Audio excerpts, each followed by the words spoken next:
খুব ভালো। তাই আমরা সবসময় যখনই ঢাকা আসি তখনই হানিফ খাই। জি, বিরিয়ানি তো আমরা তো বাসায় এখানে সবসময় খাই, ভালোই লাগে এই কারণে সবসময় খাই। বিরিয়ানিটা মজা আছে, আপনার স্পাইস কম, অনেক হালকা স্পাইস।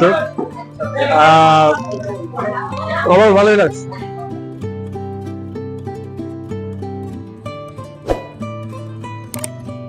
হানিফ বিরিয়ানির যাত্রা শুরু হয় 1975 সালে। হাজী মোহাম্মদ হানিফ এর প্রতিষ্ঠাতা। তিনি পুরান ঢাকার স্থায়ী বাসিন্দা।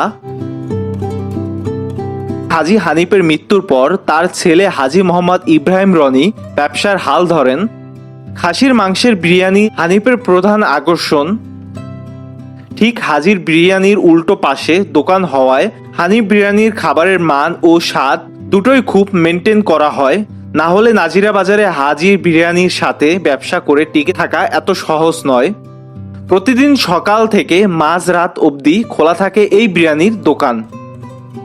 সম্প্রতি সময়ে বেশ কয়েকটি শাখা খোলা হয়েছে হানিফ বিরিয়ানির, যার মধ্যে পল্টন, চকবাজার, লালবাগ এলাকার শাখা উল্লেখযোগ্য। বর্তমানে হানিফ বিরিয়ানির হাফ প্লেট বিরিয়ানি 140 টাকা, ফুল প্লেট 250 টাকা এবং স্পেশাল 280 টাকা করে খাসির বিরিয়ানি বিক্রি করছে হানিফ বিরিয়ানির এই রেস্তোরাঁটি। দেখতে দেখতে আজকের ভিডিওটা এখানেই সমাপ্তি। বন্ধুরা, আজ বিদায় নিচ্ছি। আশা রাখছি খুব শীঘ্রই দেখা হবে নতুন ভিডিওতে। সে অবধি ভালো থাকবেন সবাই। আল্লাহ হাফেজ।